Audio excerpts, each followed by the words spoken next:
Update. Am I the a-hole for putting in a claim to my late father's death benefit? Original post. Hi, I'm looking for advice.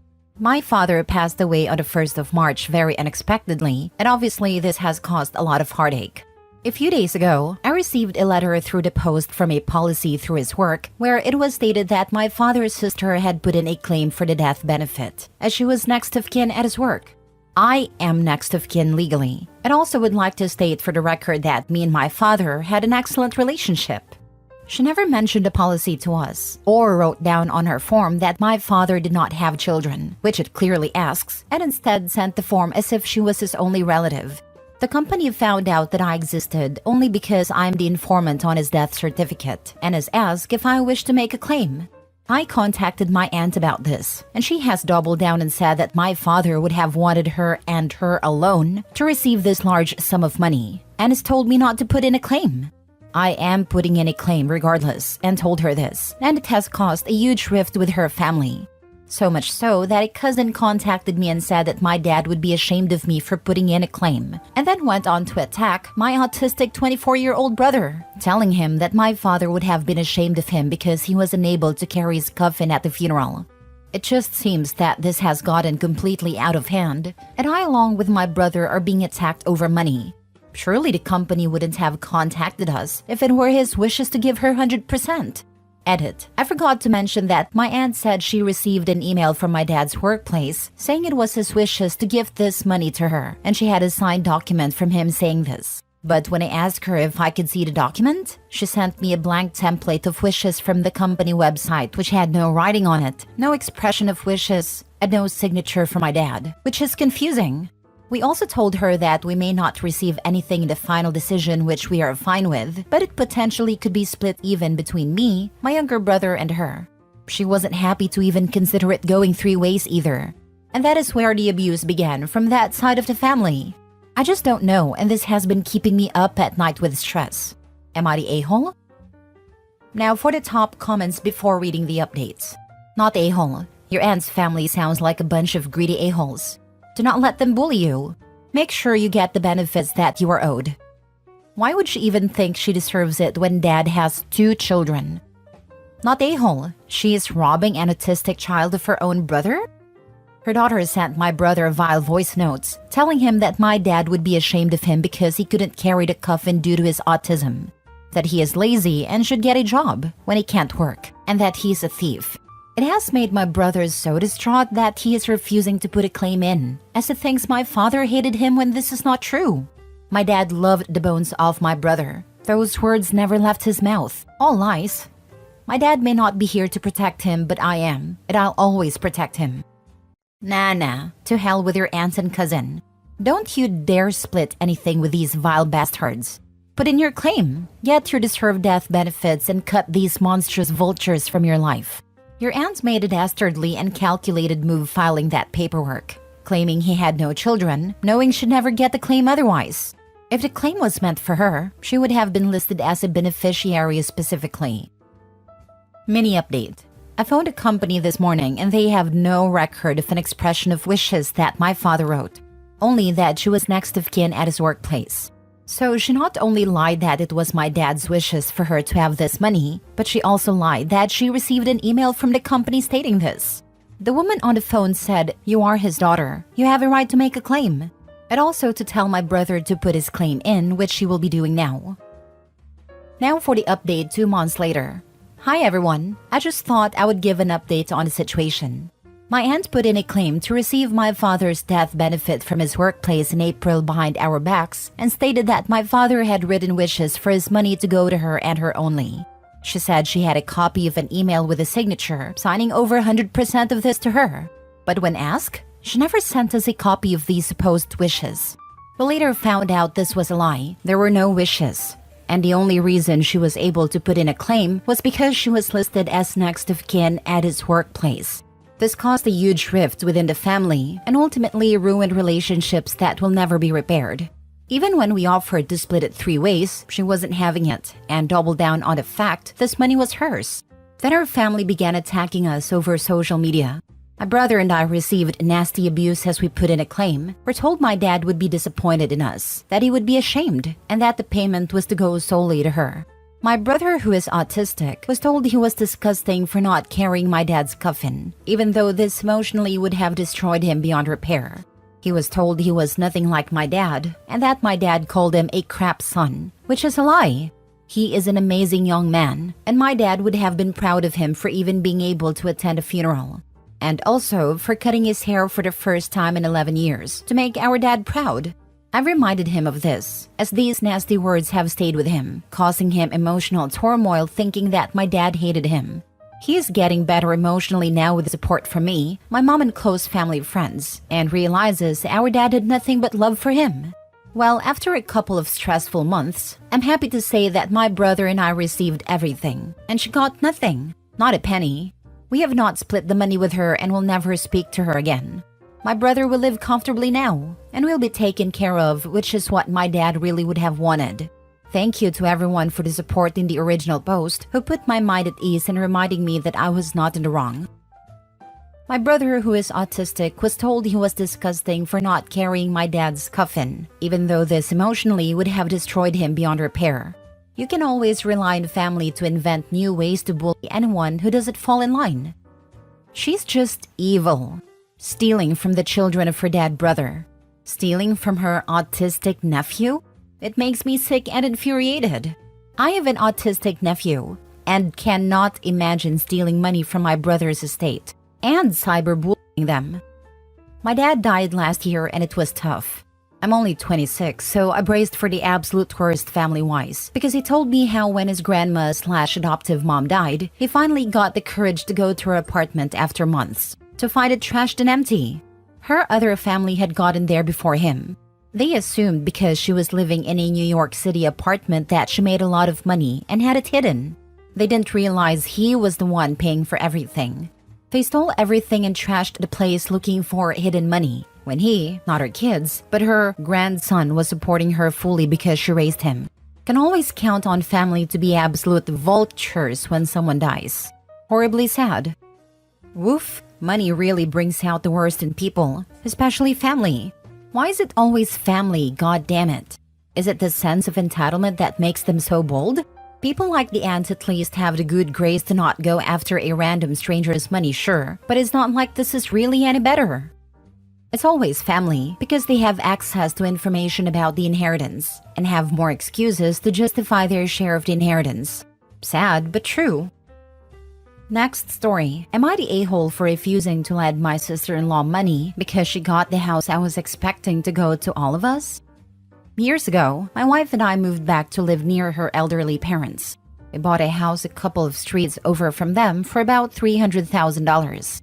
When we moved back, we helped them with the maintenance of their house, including replacing the carpet, 2 AC units that totaled $15,000, appliances, and weatherproofing the house.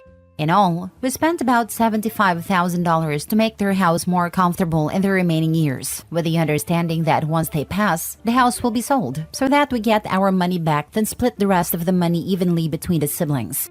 When they both passed, we found out they left the house to my wife's youngest sister. The parents wrote a letter explaining to the siblings that the parents wanted to make sure that sister have a house because she would never be able to buy a house without their help. The rest of the siblings all had houses and were doing okay, so they understood and accepted the situation. I was livid because we poured money into that house, and now we're not going to get it back. My wife and I argued for weeks until I realized I had to accept the money as gone, or else my marriage would be ruined. Over the years, the price of houses increased dramatically in our neighborhood, and now our house is worth $1.75 million. Sister-in-law's house is also worth over $1 million, and her property tax is over $30,000, which she struggled paying every year. Last year, her husband was let go from his job so they couldn't pay their taxes in January. By February, they received a letter stating they were considered delinquent, and now they owe a 6% penalty fee and 1% interest in addition to the tax. On July 1, the penalty fee will increase to 12%. The problem is that all of the siblings had financial difficulties last year, so none of them could loan her money as they did in previous years. However, we're doing okay, so my wife asked me the other day if we could loan her sister the money. I said we poured enough of our own money into that pit and refused her request. Our arguments have gotten to the point where both shouting at each other. I know I can be petty, but I think I'm justified to not loan over $30,000 to a person who stole $75,000 from us. My wife doesn't want her sister to lose the house that they were raised in. Now for the top comments. If you pay the taxes this year, what's going to happen in all the subsequent years? They need to get that house on the market ASAP. She owns a house that's presumably fully paid off, unless she did something silly like get a mortgage on it and worth $1 million. She can sell it, downsize, and have a nice chunk left over. On the other hand, she lives in a house that is costing her $2,500 a month just in taxes, and she can't afford it. They clearly need to move out. Agree, downsize and invest the money for retirement. But there's the rub. They want to live outside their means and not have to downsize. Easier to take someone else's money. Your wife's parents screwed you by accepting the money you poured into their home. You screwed yourselves by not getting a legally binding agreement. You'll never see the $75,000 again. You either have to accept that or walk away from your wife. The current issue is that your sister-in-law obviously can't afford to maintain the house she inherited. It seems like her only option is to sell it and move. If any family members want to keep it in the family, then they can buy it from sister-in-law. But it is not reasonable to loan tax money to your sister-in-law. This would be my hill to die on. Actually, the parents screwed everybody. OP was screwed out of $75,000 that he invested in their house. OP's wife and other siblings were screwed out of their inheritance. The sister-in-law was saddled with a house she can't afford and is sinking into debt. Her other siblings won't let her sell it because it's our family home and must stay in the family. Now everyone resents everyone, so goodbye family ties. Next story. Am I the a-hole for cutting off my sister and her family after what her daughter said? I, 28 female, invited my sister, 40 female, and my niece, 17 female, over for a pool party that my husband and I were hosting. We had a few friends over and many brought their kids. For background, my husband and I don't have kids and are undecided on whether or not we want any, but always find something for us to do where our friends who do have kids feel included. Although we keep things pretty kid-friendly, we still always serve alcohol at our get-togethers. Nothing too crazy, just some beers and seltzers.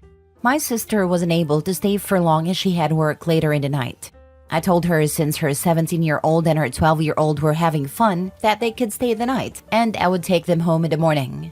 She let them stay, and about 2 hours later, my 17-year-old niece tells me her mom wants her home and to look for a ride from someone else because I was drinking. I had only one drink earlier that day while setting up for the party hours ago. I let the girls leave with my friend since they lived in the same neighborhood. I texted my sister and confronted her why she asked the girls to look for a ride home. She then told me that my 17-year-old niece told both her parents that everyone at the party was smoking weed, getting drunk, and offering her both those substances, that she felt too uncomfortable to stay.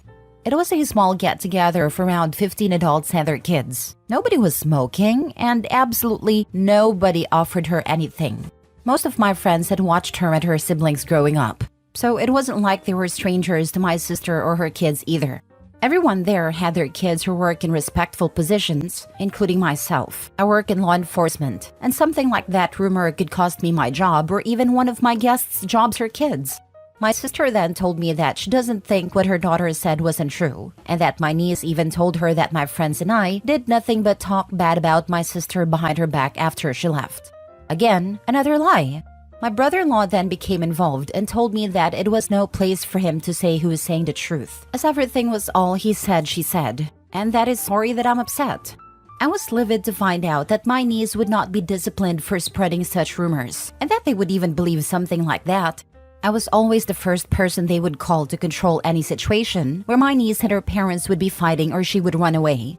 They would call me to go pick her up because they couldn't handle her attitude anymore. So tell me, Reddit, am I the a-hole for letting my sister know that I will be distancing myself from her and her family? Not the a-hole, and I would not be alone with niece ever again. From the context, it sounds like the niece is a problem already. Running away, fighting parents. Yep, and the parents gave up actually parenting her long ago, or trying to solve her existing problems. Why didn't the parents ask the 12-year-old? They aren't an infant. If such behavior was taking place, surely the 12-year-old would be able to either corroborate the 17-year-old or torpedo her lies. Unless the 12-year-old is as much of a delinquent as their sister. Your sister and brother-in-law are being willfully blind and allowing their child to ruin relationships.